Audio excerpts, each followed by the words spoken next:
They were once the pinnacle of fashion and status. Now 15 of the world's most recognizable luxury brands are on the ropes. This isn't a minor dip in sales, it's a market earthquake. While giants like LVMH have shown resilience, others have been less fortunate.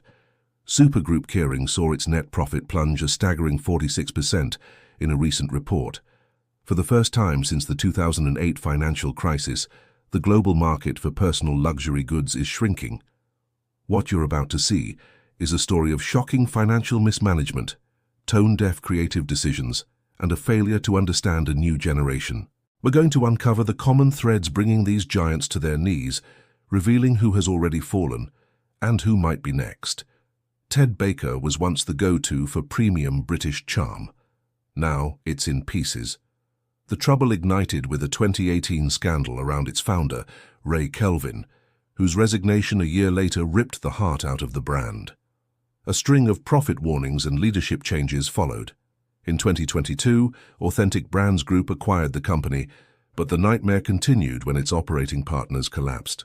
By August 2024, the last of its UK stores were shuttered, a sad final chapter for a brand that lost its way.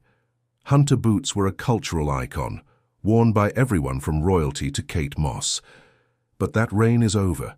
In June 2023, the 176-year-old company was forced into administration with debts over $140 million. The company blamed a perfect storm of supply chain chaos, Brexit, and even unseasonably warm winters.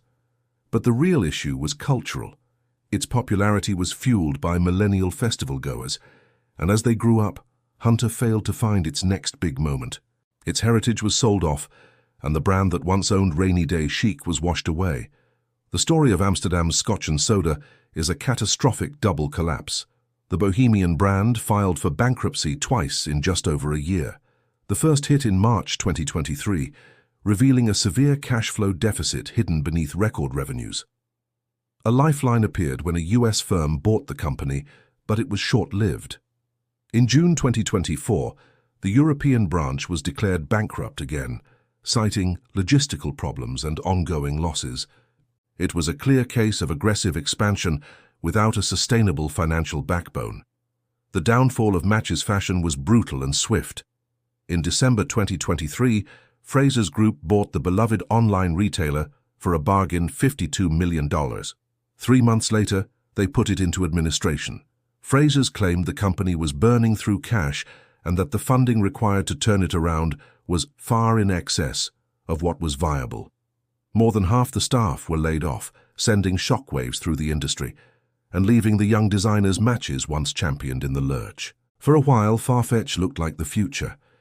At its peak, the tech platform connecting luxury boutiques to the world was valued at $23 billion. By the end of 2023, it was on the verge of bankruptcy. Its ambition became recklessness. The company burned through cash, hooking customers with aggressive discounts that annoyed its luxury partners. When the market cooled, the flimsy model was exposed.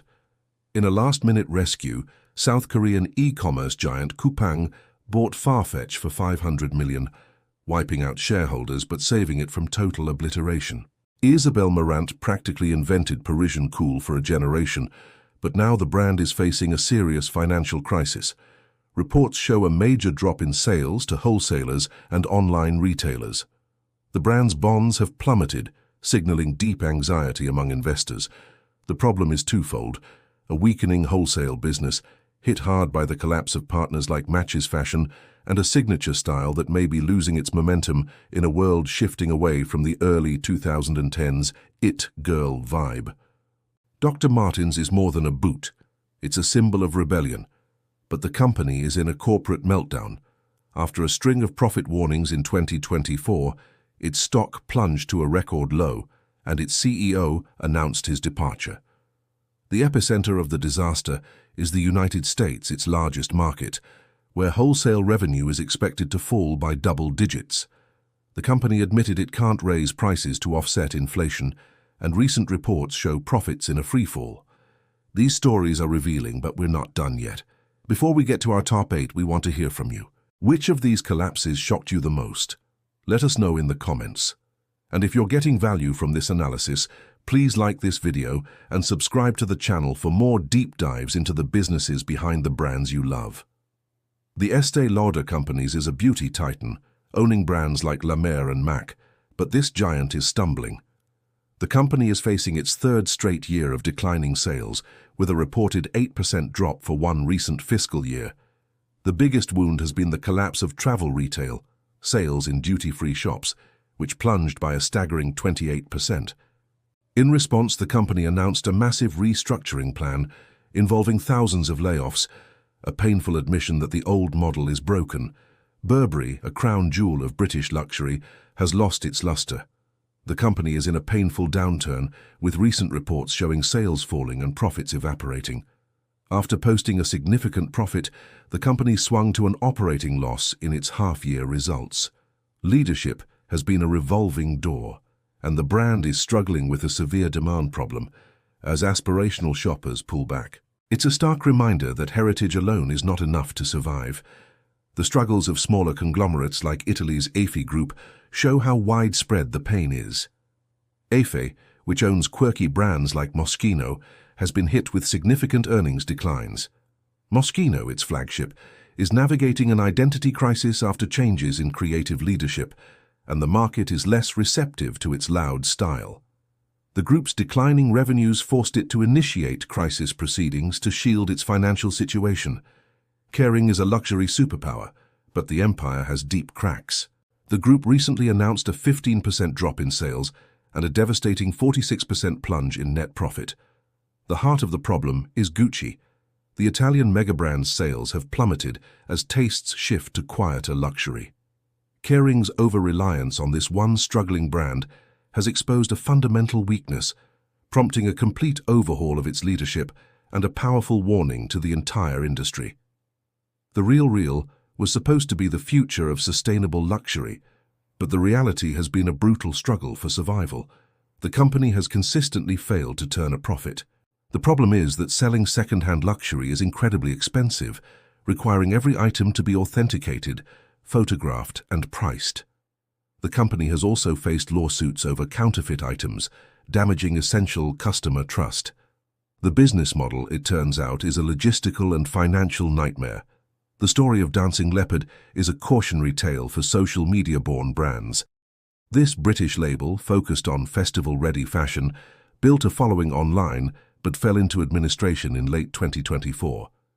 The core issue was a classic cash flow crunch. Post-pandemic, customer acquisition costs on social media skyrocketed, while inflation led shoppers to cut back.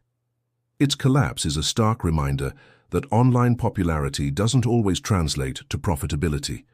Hemper's collapse is disheartening because it represented what many consumers claim to want: ethical, sustainable fashion. Its downfall proves that good intentions aren't enough. The brand was crushed by the very factors that made it ethical. Sustainable materials and production are more expensive, and as inflation soared, Hemper faced rising costs. It was caught in an impossible position: raise prices and alienate customers, or absorb the costs and destroy its own margins. The number one spot goes to the Kooples. This French brand's concept was genius: edgy, rock and roll style for couples. But the brand that once defined relationship goals is now in deep distress. After its founders, the Alberta brothers, departed following a 2019 acquisition, the original spirit faded. Creatively, the Kooples has been lost at sea, feeling stuck in a bygone era. The brand has reportedly been unprofitable for years, forcing its parent company to implement a severe transformation plan. Its fall is a story about what happens when a brand with a narrow identity fails to evolve. So there you have it. From Ted Baker's scandals to Farfetch's tech-fueled hubris, the stories of these 15 companies paint a worrying picture.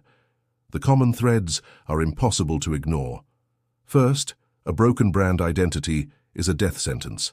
Second, financial discipline is non-negotiable. Aggressive expansion without a path to profitability is a house of cards. And finally, the consumer has changed. The post-pandemic spending boom is over. Shoppers are questioning the value of traditional luxury, and the idea that a legacy name is enough is officially dead. The troubles of these brands are a warning shot. This isn't just a downturn, it's a fundamental reset. As the dust settles, the critical question is, who will be left standing? If you want to keep up with which businesses are winning and which are failing, make sure to subscribe to the channel and turn on notifications. Thanks for watching.